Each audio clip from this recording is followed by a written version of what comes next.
everybody. Welcome to the Relatively Gaming Podcast. My name is Turn-Based TJ, aka TJ. I'm joined by my wonderful host, Enigma911, aka Bret, and our wonderful guest today, I Buried Paul 90, aka Mike. How you doing, Bret and Mike? Great. How are you? Fantastic. Doing pretty good. I'm a little tired, but I'm here. We're gonna make it work. No Mr. Fantastic Fox this week or Fox on Smash for me to mix up. Yeah, no I mix got that reference.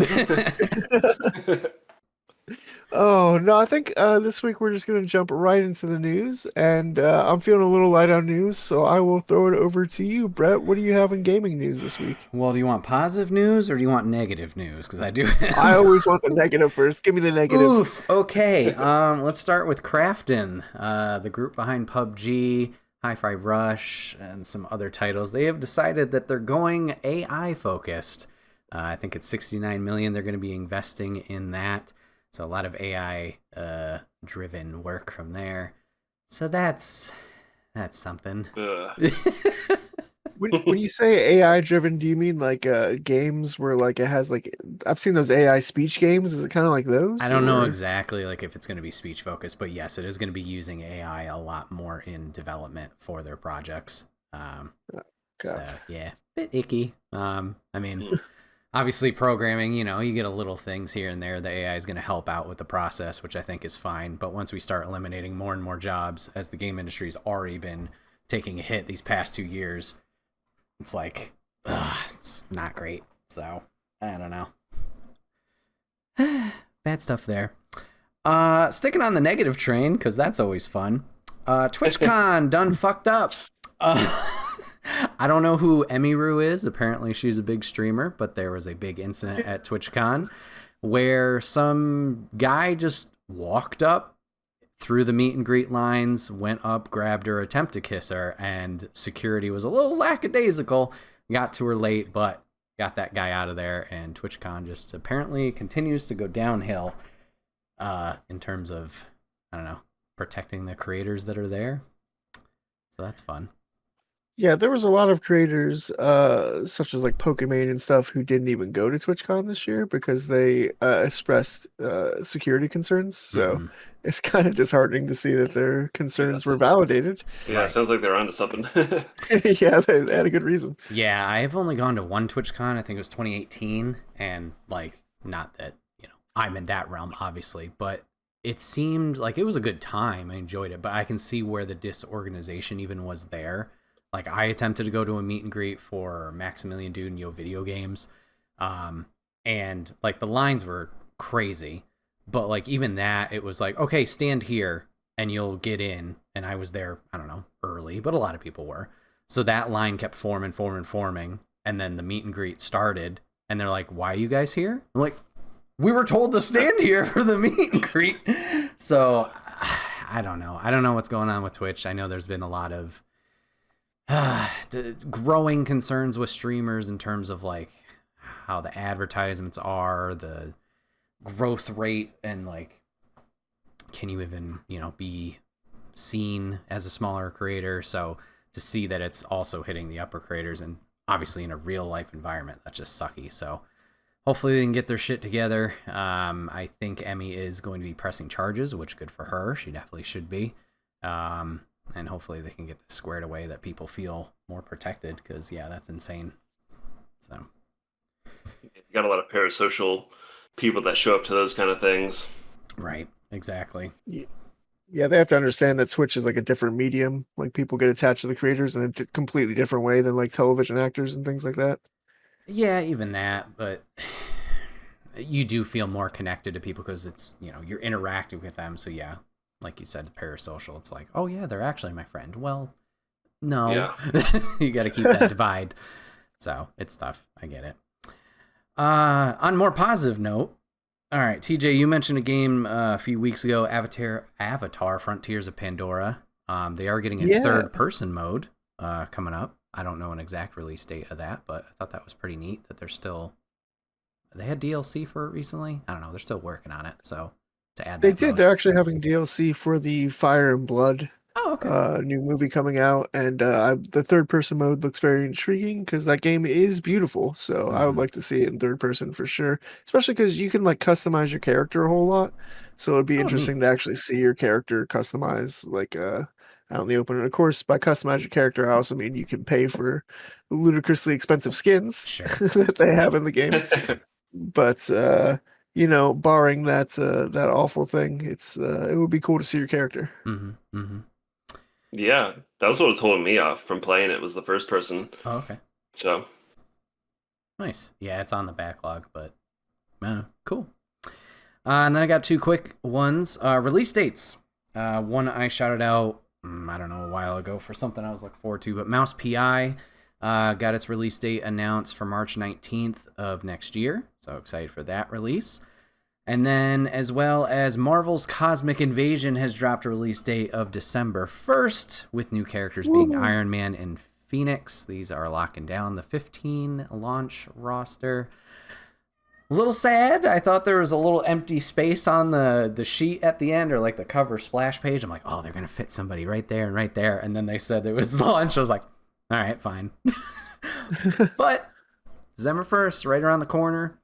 Shame it couldn't have been a week earlier for reasons, but it is what it is. Mike, have you actually seen Mouse PI at all? Have you heard of this game? I've just heard the name. I know virtually nothing about it. Could you Oh, enlighten it's me a little bit about what it's about, you know? yeah, it's like Steamboat Willie style, like mouse, but it's also a Doom 64, not 64, but Doom like classic Like a 64 clone. bit. Yeah, kind of like that, but there's also like some private detective work from what I can tell in there as well as just the shooting. It looks This, really interesting actually. where has this game been all my life? This sounds amazing. I'm gonna have to do some diving into that after this. Yeah. Yeah, it's really cool. Yeah, that's all I got. I like Oh, that fantastic. Acme style. Like, what's the other game? Cuphead kind of has Yep. that going on. Like, I Yeah, love that. exactly. Yeah, that rubber hose animation style. Yeah. It's fantastic. Speaking of that kind of stuff, what kind of news do you have this week, Mike? What are you bringing for us? So I just got two topics I want to talk about. The first one is how disappointing the Fallout anniversary announcements were yesterday. Uh, the two major things they talked about was a Fallout 4 Anniversary Edition, which is basically a repackaging of the same game everyone's been playing the last decade, uh, with some, I guess, 150 something creation content items added into the game, but I don't know. Not excited about that. I'm ready for a new one. That'll probably happen in 10 years. We'll see. And then the other part of that news was Fallout New Vegas's Anniversary Edition, which is a major cash grab. Uh, it's $150, I believe, and you get the game that everyone bought for $5 on Steam sale. You get a figurine of Victor, the robot, and then, well, Securitron. Then you get some tokens, then some Rorschach pictures, like in the beginning of the game when you're picking out your character. It's like, I don't know what they were thinking with this. They could have easily just made a patch or something, make the game a little bit more playable on Windows 11, but it's such a broken mess right now.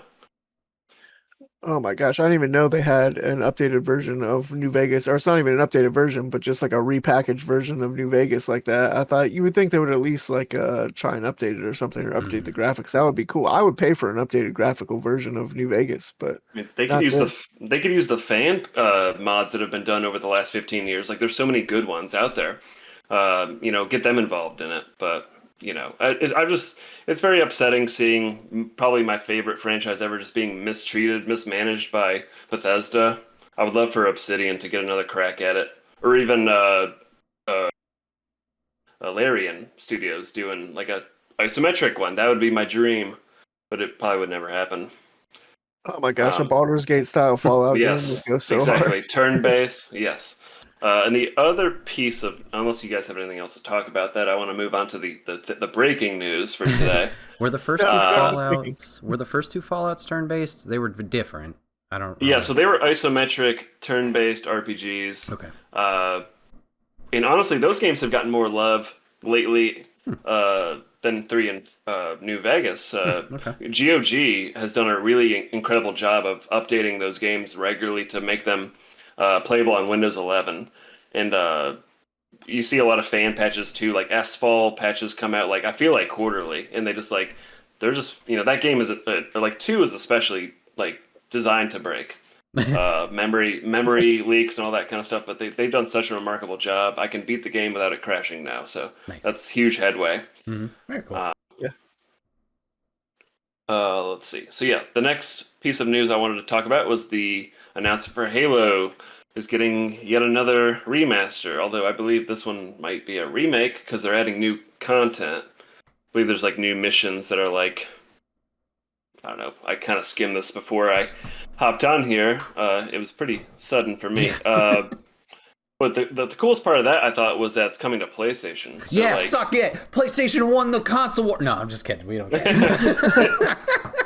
If 15-year-old me if someone told 15-year-old me like, hey, Halo and Gears of War will be on PlayStation in the 2020s, I would have been like, get the heck out of here. You're full of crap. Yeah, it's insane. That's great. I didn't know it was coming to PlayStation. I don't even know that there was a remake happening. I hope it's a full-scale remake at least, but I thought was that not what Combat Evolved was, or was that just like a reskin? Well, Combat Evolved was the original title of Halo, like the subtitle for Halo. And then they did a 10th anniversary remaster for the Xbox 360. And that was like 2011, I want to say. And then yeah, so this one they're calling Campaign Evolved, I guess, right? Which I don't know that. Because there's no multiplayer. It's only the campaign. I'm sure they're going to work on some sort of like cross-platform multiplayer experience for the current gen systems, hopefully. Yeah, maybe this is just like a testing ground. Like, hey, let's see how much we are actually going to sell with Halo. Because this is only the first game. So maybe if they do Halo 2, Halo 3, similar to that collection that they had. Master Chief Collection, yeah. Maybe they'll integrate multiplayer into there. They don't want to be like, I was hoping they would bring that blow the to load, PlayStation. Like, oh, sure. Yeah. But yeah, that'd be great. Maybe they just want everyone to play Halo Infinite still for the multiplayer kicks, and I don't know if that's going to happen. Well, you think they would support it a little bit more if that was the case. Yeah. But I feel like that game's the Halo a remake is coming out pretty soon. I want to say like early next year. So like they've been working on this in secret, just like a few leaks, like as of the last like week or two. So that's pretty fun. We don't have to wait too long. Mm-hmm. Oh, that's cool. It's like the Oblivion remake where they didn't really tell anybody until it was ready. Right. I like that. Like yeah, I love the shadow drops. Like do it. Oh yeah, it's especially with remakes where it's like you don't want to overhype the game, you know. Exactly. A game like that, there's going to be a baked-in amount. Like there are people who will buy that day one, regardless. Sorry for cutting you off, Brett. Oh no, you're good. No, I agree. The quick releases are great. I think maybe we've touched on it in a former podcast, but like when they announce stuff so far out and then you don't hear about it forever. I mean, Wolverine is a recent example that I can think of. Like it was cool to see, and then we're all sitting here like, all right, Wolverine, where are we? And then it releases, and then still waiting a year. We talked about, or Mike mentioned Fallout earlier, like waiting for a new Fallout. When did we see Elder Scrolls 6 little title card in the clouds? You know, like it's insane. That was sometimes. 2014 or 2015. Yeah, so yeah, I get it. Build up the hype a little bit, but yeah, sometimes they get a little insane with how far they kind of jump the ship, I guess, or whatever. Well, I think they do it for the shareholders just to put them at ease. Sure. Give them some meat to latch onto. Yeah, that's fair. I'm going to go forward with some smaller pieces of news here, though. This one really excited me. I think you both will appreciate this. But Simu Liu is announced that the Sleeping Dogs movie script is finished, and the project is heading into a positive direction. So we might actually get a Sleeping Dogs movie with Shang-Chi's, star, which would be fantastic. I think that'd be awesome. Yeah, the game basically plays out like a movie anyway. So yeah. I haven't touched it. It's very cinematic. You haven't touched Sleeping Dogs? Oh, no, wow. I slept on it. Oh. That's everyone's favorite $3 game. That's always on sale. I played it for about 3 hours, and like I need to like actually sit down and like buckle down and play that game. But it's just like open world games I'm so selective about. Like GTA just ruined me. Like it warped my brain. Like I can't play any others.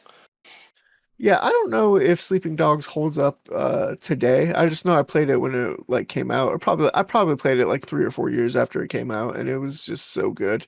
And I am dying for a sequel because the combat it had kind of like a I don't want to say an Arkham style combat, but it was kind of something similar to that in an open world. Felt really good. Yeah. 'Cause you're like fighting gangsters with like that style of combat, but it's very cinematic and cool because you're an undercover cop and all that stuff. So it's very it already took a lot of pages from the movies, so it'd be cool to see it give it back to to this big screen. Um, on smaller news, Power World is gonna have a mobile version soon, so that's exciting. Everyone's favorite Power World to compete with Pokemon. No Man's Sky has another big patch coming out before Halloween. It's following the successful Voyagers update. Uh, I just think it's crazy that they did that crazy Voyagers update where you could like customize your ship and everything, and then they're coming out with another update now where you can actually do zero gravity and go through and like comb through some of the derelict ships and stuff from the previous update. Like they will never stop updating this game, it feels like, even when Light No Fire comes out. I feel like they'll just keep updating this game. That's good. If Um, there's a player base for it, then yeah, why not? yeah, people keep playing it. Have you ever played No Man's Sky, Mike?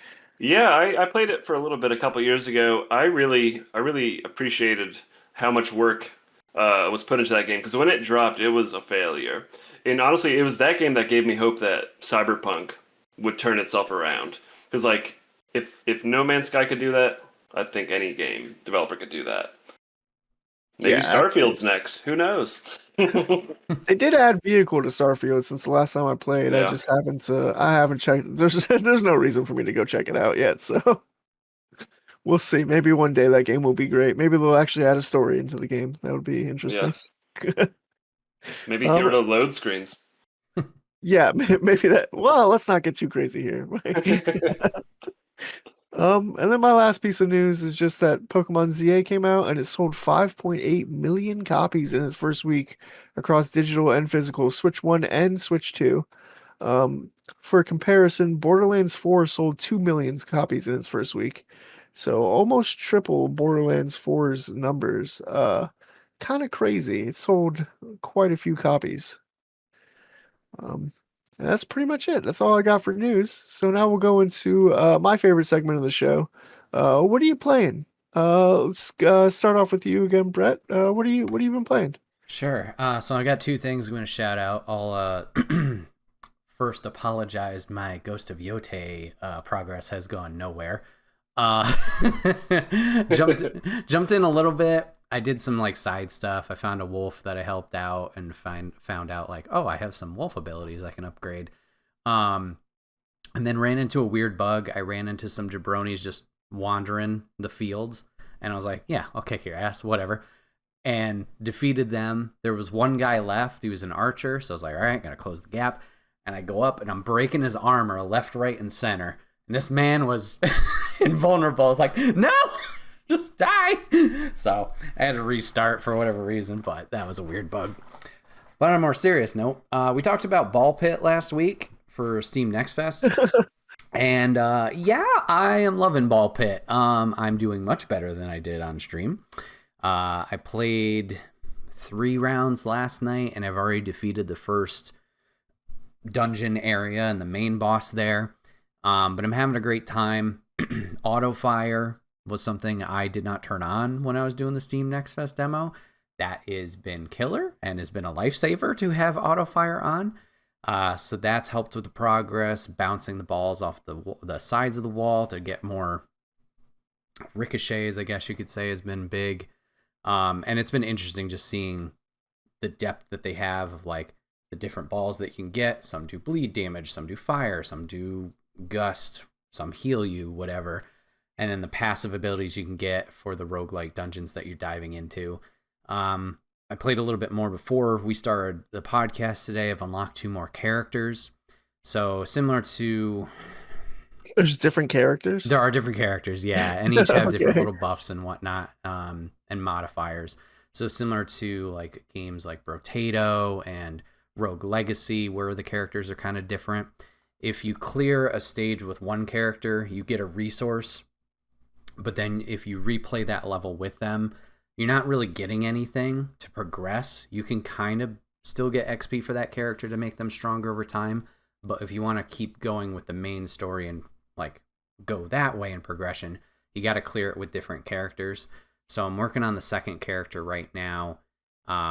He starts with a different beginner weapon, and then his ability, he shoots a little bit faster. So like there was a little bit of a delay on the first guy. This guy, as soon as like the baby balls is what they call them, they're just regular non-effect pellets that you're throwing. He'll just chuck them immediately. There's no cooldown. So I don't know. I'm having a great time with it. I still feel like they don't do a super great job explaining the base building mechanics sometimes. I think there's still a little bit of like questions there of like, what am I trying to do or what should I be doing? But maybe that's part of the journey, is the discovery part of it. But in terms of a game where, as I say, turn your brain off and not have to give too much attention to, it's been a great time. And then on a similar vein, Powerwash Simulator 2 dropped yesterday as of recording. Ah, man, what a joy this game is. Falls right in line with the first one, which isn't a bad thing. It's more power wash. As I've been saying about a lot of sequels recently. Not a bad thing. The endorphin rush hits again with that ping. It's so satisfying getting objects clean. Something that they have added in this one, there's different ways to clean. So like there's floor scrubbers that make cleaning floors way more effective and quick. Soap is now free. I know that sounds silly, but you had to buy like extra soap and stuff in the first one for certain grime and whatnot. You can just lather that shit on and you're good. I just did one where I'm cleaning a billboard and they have like a little seat I can sit in and it will raise me up and down wherever I want to go on the billboard. So that's pretty fun. I played on stream for like 3 hours yesterday. I cleaned a car, a big building. I think I did a campsite. Yeah, it's just more power wash and I'm absolutely loving it. I can't wait to dive back in. Hopefully I don't blast through it all this weekend and can spread it out a little bit. And they've also already announced post-launch content. They're going to be doing free updates similar to Power Wash 1. They have 3 IP paid DLCs that they're going to have. They haven't announced what those are yet, but they've put out that like post-launch calendar or whatever you want to call it. So it's been a great time. But those are my 2. That sounds awesome, especially Power Wash Simulator. I've got to give that game a chance Yes. because that just sounds so ridiculous to me. But it sounds, you're telling me it can be fun, so I've got to try it. I've got to give That's it a what go. I thought too. It was like, this is the stupidest thing ever. And then as soon as you start hearing ding, ding, ding, ding, ding, it's like, yes, I'm cleaning. What about you, Mike? What have you been playing? So I'm going on vacation next week, so I don't really start any big gaming projects before then. I've just been playing some short and sweet. I'm still in my horror marathon, so I've been playing 2 titles. The first one is Fear.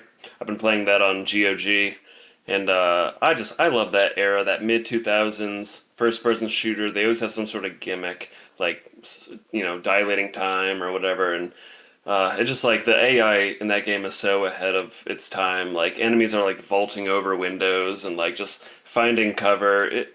It's such a fun game. And I wish there was more shooters like that these days that just like have a short, sweet campaign, maybe a decent multiplayer. You don't see it a lot. It's all big like invest 200 hours in a Call of Duty kind of game. So. The other game I'm playing is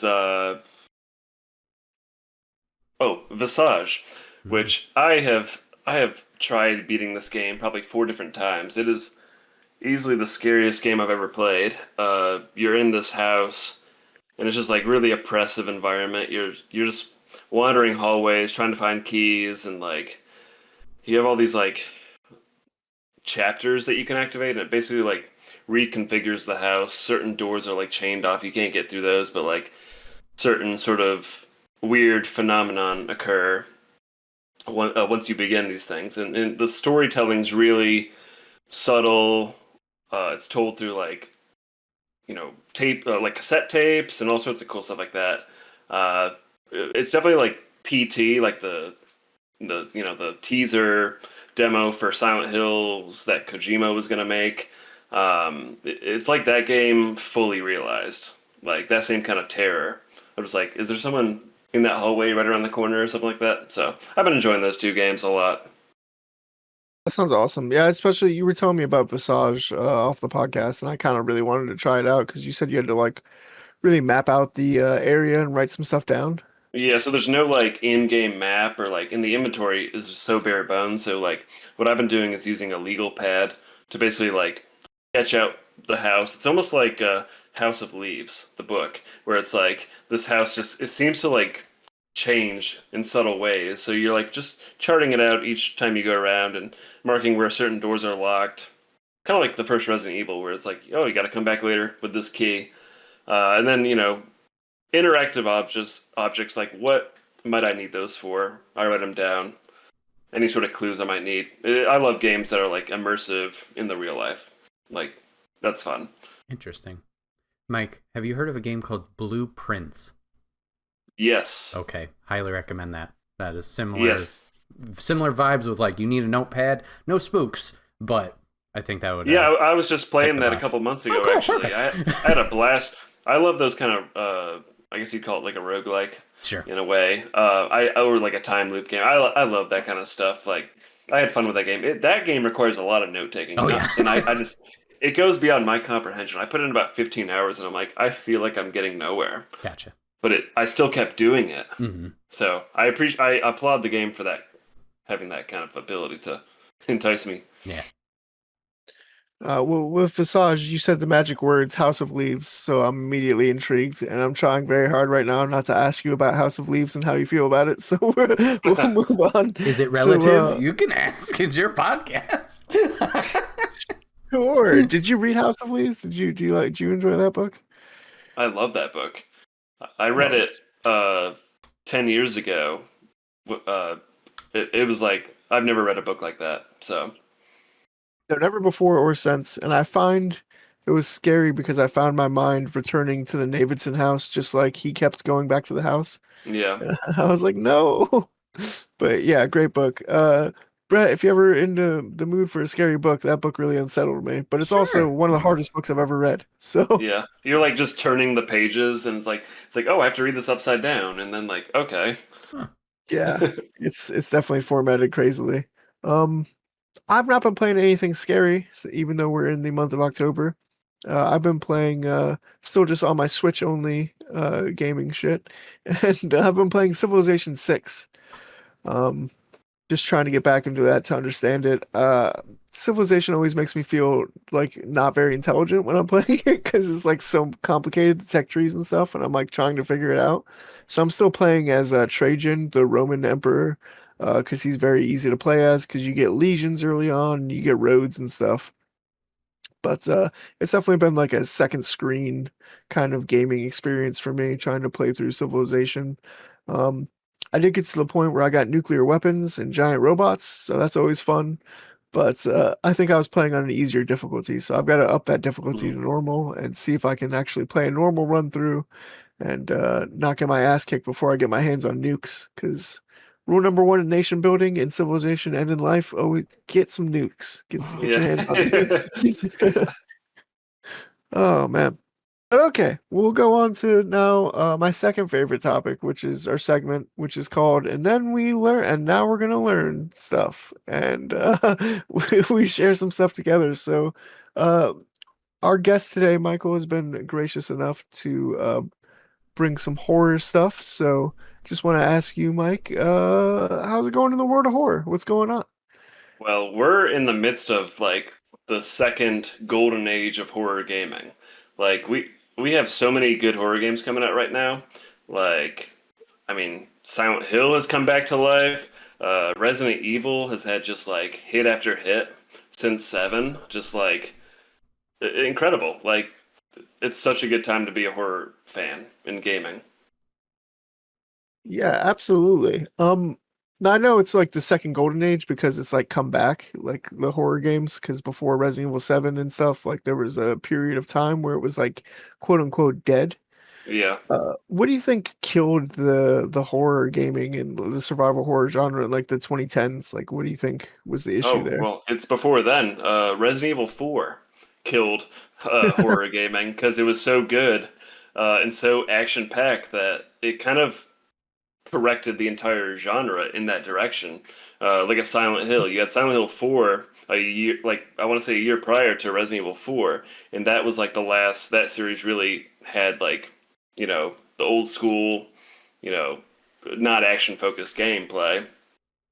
And then, so Silent Hill was changing as a result of Resident Evil. You just had a lot of games that were just like going in that action-oriented direction. And but you had a few games, as you were saying, like 2010s. You had a few games that kind of were capturing that old school spirit. You had like Amnesia, The Dark Descent. You had Evil Within. Like you had games coming out, but it was honestly indie horror titles that was keeping that genre alive for the longest time. All the mainstream developers were all focused on like how can we incorporate action, multiplayer, all these kind of things. So it's really indie horror gaming that saved that genre.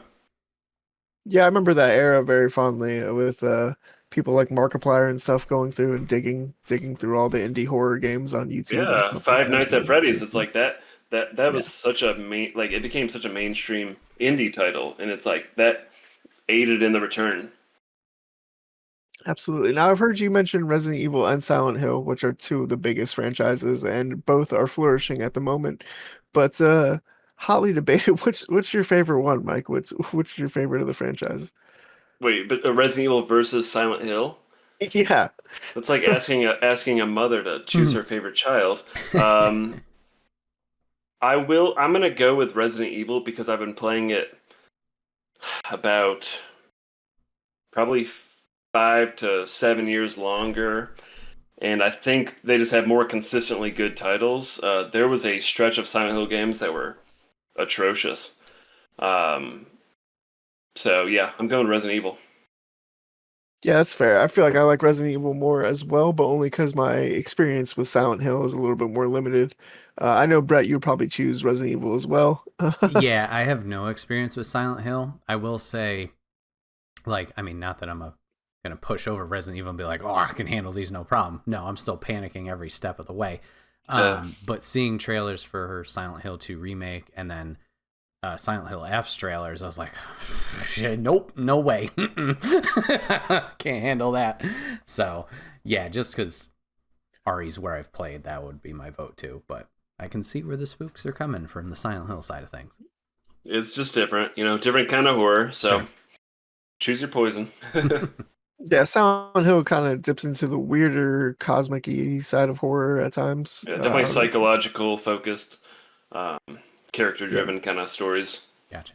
Yeah, like isn't there one called The Room or something? Yeah, The Room is the fourth title, and Tommy I think Wiseau. that's an underrated classic.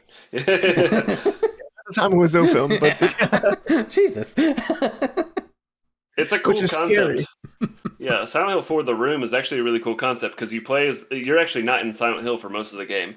You're in this apartment, and you're basically trapped in there. Like you're just playing this guy who's like has no connection to Silent Hill whatsoever, but he can't leave his apartment. And all of a sudden, these holes start appearing in his apartment, and then he can crawl through those and go to these other worlds. And there's this serial killer who's trying to complete this ritual, and it's just really cool. It's heavily inspired by the Hitchcock movie Rear Window Mm. in Coin Locker Babies, which is a novel, a Japanese novel from I think the early '90s or late '80s.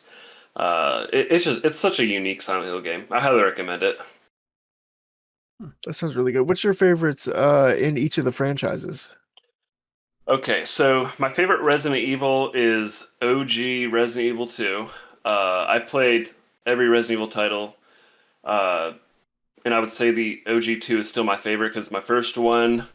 I love the remake to death of 2, but the way they did the scenario system in the second game was just genius. You essentially got four games in one because you could play Claire A, Leon B, And then, things would transpire totally differently if you did Leon A, Claire B. And you had the zapping system, which is like, okay, if Leon grabs this particular item, like the ammo pouch, or I mean the item pouch, Claire can't get it in her scenario. I thought it was very revolutionary. So I'm going with that for Resident Evil. Yeah, absolutely. What about Silent Hill? So Silent Hill 2 is my favorite, but I'm going to have a hot take here. I think the 2 remake is better than the original. And I honestly, I reached that conclusion in my second playthrough just recently. I'm like, you know what? I don't feel the need to fire up that original one anymore because this one not only captured everything from that game, but it expanded on it greatly. So I highly recommend it. It's the best survival horror game to come out. I know I said Resident Evil is my favorite of the 2 franchises, but Silent Hill 2 Remake is the greatest survival horror game to come out in the last 15 years. No joke. Wow, that's a bold claim. So I definitely have to. I definitely have to give Yeah. it a go then. Yeah, I feel like Resident Evil might be a more consistent franchise, but Silent Hill Yeah, 2 it's might be a like, better game. peaks and valleys, Silent Hill has higher highs, but Resident Evil is just so much more consistent. Yeah, absolutely. What is your favorite all-time like survival horror game, not necessarily pigeonholed into those 2 franchises? That's easy. Condemned Criminal Origins, which was a 2005 title. It was actually a launch Xbox 360 title, and it was the first game I ever played on the 360 after I bought it, November 22nd, 2005. I went out to Blockbuster. I'm like, I need to get a game for this because all I have is that Geometry Wars game that came with it. So I go out and like they don't have all the fun games that I wanted, like Perfect Dark, Zero, whatever. So I pick up that game and I'm like, oh my God, this is good. You're playing a FBI agent who's framed for the murder of another cop, and you're chasing the serial killer who kills serial killers. It's very like Seven, a lot of FBI kind of themes to it. It's so creepy. That's really cool. I actually never played that game, so I need to try that one too. I'm slacking in the horror genre. It came out right around the same time as Fear, and they used the same engine. I think it was the same development team. But it's melee based, so like you're just like walloping on like deranged like vagrants with like a lead pipe or something. You're just picking up stuff in the environment. It breaks down. There's like weapon degradation. You're going through creepy environments like abandoned department stores that got burned down around Christmas time, like decades ago. It's so creepy.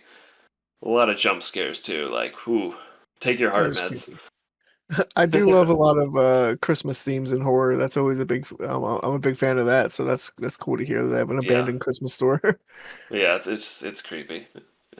Anywhere that has a school, an abandoned school is creepy. So Yeah, isn't there a school in Silent Hill 2, or did I make that up? there's a school in Silent Hill 1, Silent Hill 1, that's what it and was. yeah, that's a freaky part of the game, especially when that you open that locker and the cat jumps out.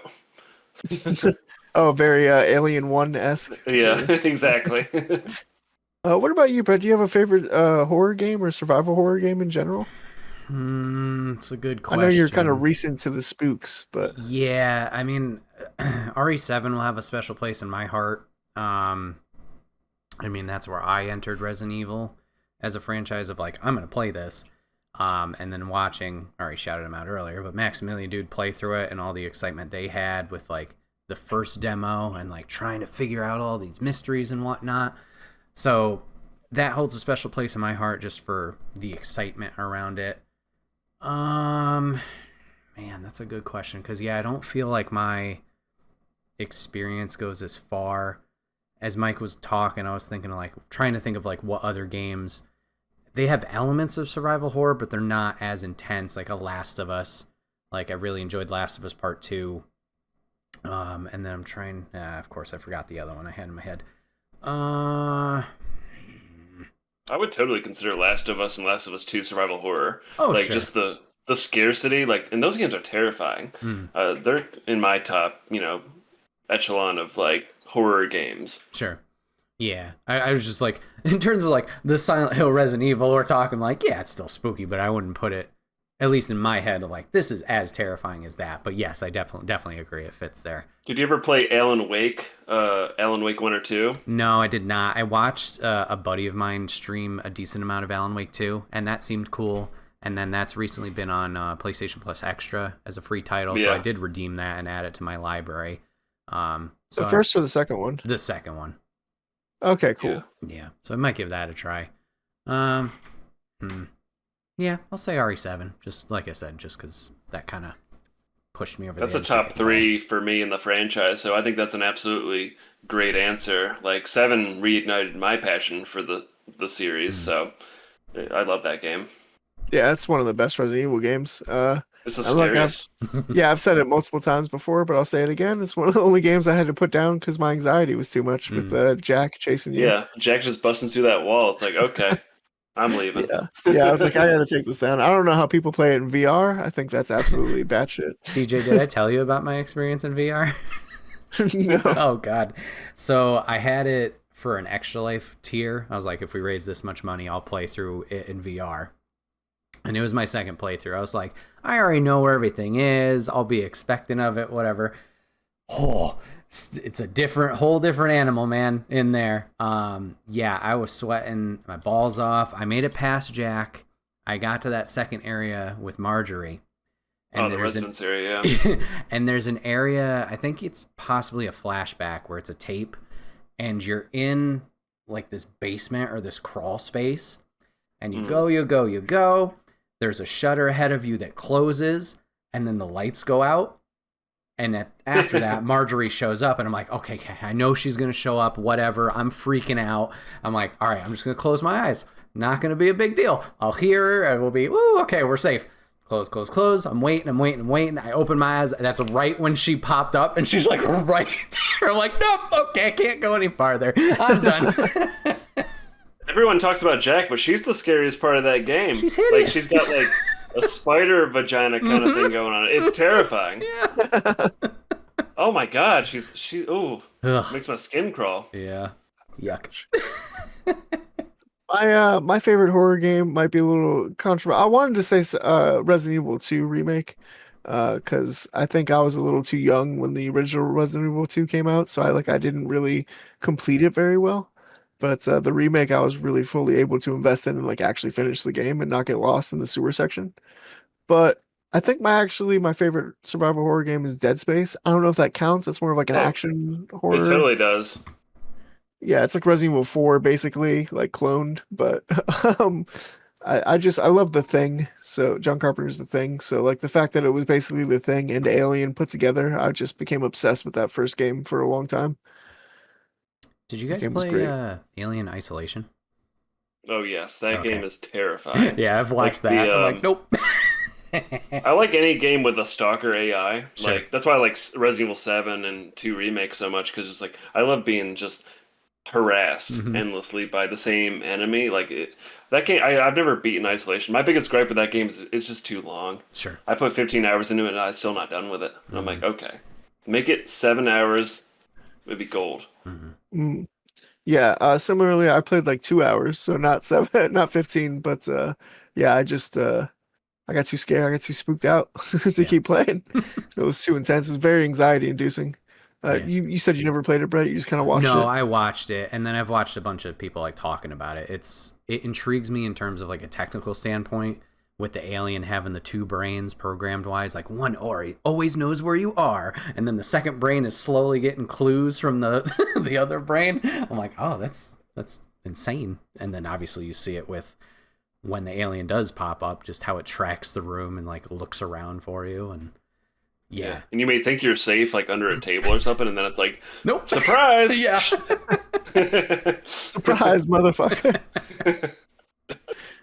Oh gosh. Well, it wouldn't be the Relatively Gaming podcast if we didn't ask you a couple of other relative questions gaming wise.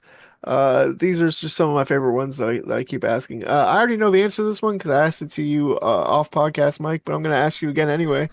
If the devil went down to Georgia and you had to you had to play a game to save your soul, what video game would that be?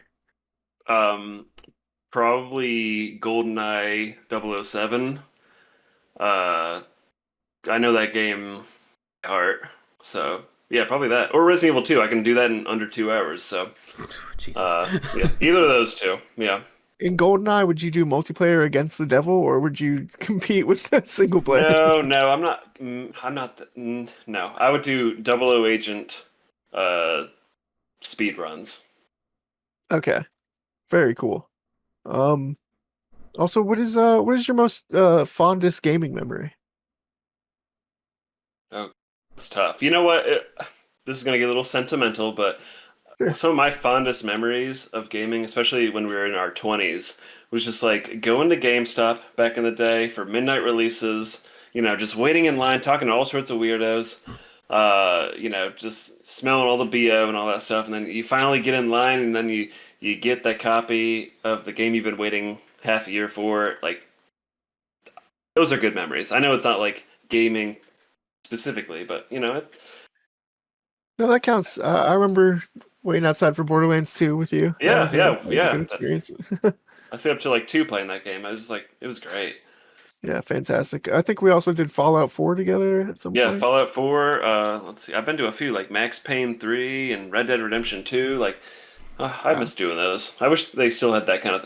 It's nice just to go in your bathrobe. Go in your bathrobe, just go into your gaming room or whatever. It's like, oh, the game's downloaded. Let's play.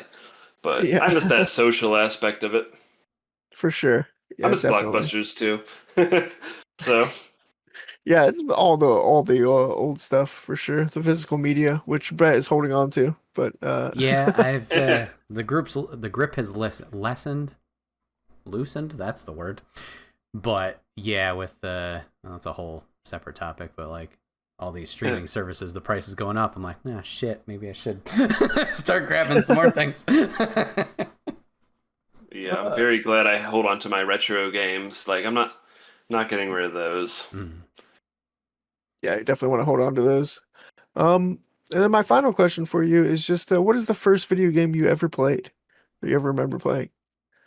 Oh goodness. But the first video game I ever played was Super Mario Brothers 3 on Hmm, the NES. I was probably nice. like 4 or 5 at the time. I was at my cousin's house and he pulled the game out to play with me and my sisters, and I was like, "Wow, this game's cool." Then that following Christmas, I want to say, we got a Super Nintendo with like the bundle with like the Super Mario Brothers All Star Collection and then Donkey Kong Country 2. So yeah, Super Mario Brothers 3, first game, without a doubt. Hell yeah. That's a great game, Super Mario Brothers 3. What a great first game. That might actually be my favorite Mario game. I'm not sure, but it holds up there. I know Super Mario World is a better game, but I have more Yeah, fond that's my memories playing personal 3. favorite. Yeah, that collection, the All-Star collection is what a Killer. cartridge that is. That's a golden cartridge. It was a killer deal for sure. It's like the orange box of the day of the Ah, yesteryear. orange box. Yeah. Well, I guess orange Uh, box is the orange this box of is yesteryear. yeah, I was gonna say, yeah, the Orange Box is also now 15 years Wait, old or so. 2007 was just last year, guys. Yeah, of Stop. course. Ah. Oh Did you have god. any questions for him, Brett? I Or do. Mike, who's the most annoying character in video games? Oh god, I mean, Claptrap seems like the easy answer to give, but I want to say Ashley Graham in Resident Evil 4 in the original. Like ooh, Uh-huh. I guess I can hear like Sandy Cheeks, like SpongeBob, the like Leon, help, like over and over. It's like stop, learn how to use a gun already. just throw her in the dumpster. Yeah, put her in the Stay. dumpster. Forget about her. Yeah, That was I'll always the best say part. one of those two. I'm leaning towards Ashley. All right. What's the most epic scene you've experienced in a game?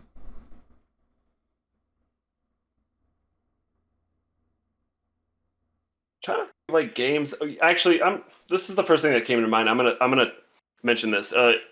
Call of Duty 4, Warfare. When you're in that all gillied up mission Oh with yeah. Price, the flashback mission, where you're just like, that whole mission had my jaw like dropped. I'm like, oh my god! And then it like just culminates with that insane like assassination section where you're like just trying to take a shot at that guy who his name eludes me.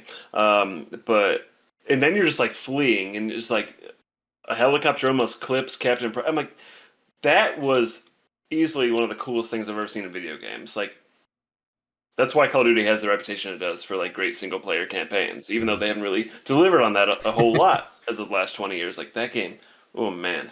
Yeah. Yeah, especially at the time too. That was really mind blowing. I'd never seen something that cinematic that I could still be playing, you know? Mm-hmm. Yeah, great So, shout. Great shout. And then last one for me, just what's your favorite game of all time? uh, I'm gonna say Fallout New Vegas, just because of the amount of hours I Yeah. put into that game. It wasn't like always my favorite game, but it's something that's become my favorite game over the last like 15 years, I want to say. Hey, you have to subtract the amount of time you played just playing blackjack. That doesn't count. Oh, so I've only put in about 20 hours then. No. No, no. I mean, I've seen every ending. I've seen everything you can see in that game, and they just don't make them like that anymore. Like I really, knock on wood, hope Outer Worlds 2 even comes within a, you know, fraction of being as good as that, you know. Yeah, the Nice. companion system seems like it should be Yeah. hopefully good because the companions in New Vegas really made that game for me. Oh, absolutely. Great. Well, thank you for the questions, Brett. Thank you for your answers, Mike. Now we're gonna move on to the final section of the show, which is just what are you excited to play next? What's coming out that you're excited for? I'll kick it off this time, just because I have a relatively light one. But Dragon Quest One and Two remake are coming out. I'm not excited about the price. I think it's Hmm. priced a little bit too much. If it was like $30 or $40, I think it would be perfect. But even at the obscene price point, I love what Square's doing with that art style and everything. And I've really come to appreciate the Dragon Quest franchise ever since playing Dragon Quest 11. I've kind of gone back and played Dragon Quest 4 a little bit, and so I'm really excited to see the origins of Dragon Quest. To me, it's like the standard JRPG where it's like you don't get any extra mechanics in it at all. Like Final Fantasy always has a gimmick to it or extra mechanics to make the game more fun. Um, Like and like I'm summons and stuff. yeah, and I'm used to playing like Persona or Shin Megami Tensei and stuff, but like Dragon Quest is really just like you have your attacks and you have like a couple magic abilities and that's it. It's like really basic. So I'm excited to see where that franchise came from, and hopefully the remake will help me parse through it a little bit better. Because playing, just trying to straight up play one now would be a little bit too difficult for me, at least I feel like. Um, what about you, Brett? What are you excited to play? So I got a. We talked about this before recording. Like we struggle kind of finding things sometimes. We're like, man, there's so much out there, so much coming out recently. I want to give a shout to one that doesn't even have a release date yet, even though I did bitch and complain about that not too long ago. Uh, it got shown off at the Game Awards. I want to say 2 years ago at this point. But it's from a new studio called Unseen Tokyo, and the lead is Kumi Nakamura, I believe is her name. She kind of took the internet by storm with her cute interaction at the Game Awards. Like everybody just loved her charm and her personality and whatever. But the trailer I remember dropped for this, like I said, at the Game Awards, and I was just like, wow, that looks insane. I mean, probably, just a CG trailer, but it looked really cool. I got a brief description here. So the game's called Kemuri.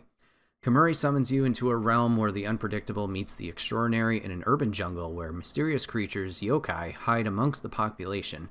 Become a yokai hunter and use your own fox window to unravel the mysteries of a city and bring balance to the world. Dive into a thrilling adventure alone or with friends, hunt yokai in style, collect their powers, and face even greater challenges. So yeah, not too much going on with this game right now. I follow the devs over on Instagram and they post updates from time to time, which is nice to see. But in terms of an art style and just visuals, it's really impressive. So I'm looking forward to what the team can make. And hopefully it's not too far, but also devs, take your time. You don't want to rush anything out the door. But yeah, just want to give a shout to that. Yeah, sounds interesting. I'm definitely looking forward to that. What about you, Mike? What are you excited for in the future? Right. Well, there's two titles in particular that I'm really looking forward to. The first one is Resident Evil Requiem, just because we haven't had a new Resident Evil title since 4 remake, I think. Mm-hmm. They were kind of nice in that regard. They're like, you know what, we're gonna let Silent Hill do their thing and have a few releases, and it was very courteous of them. So I'm really excited about that because it's like closing the chapter on the Raccoon City saga. Yeah, first person and third person. That's fun. It's like you're getting two games in one.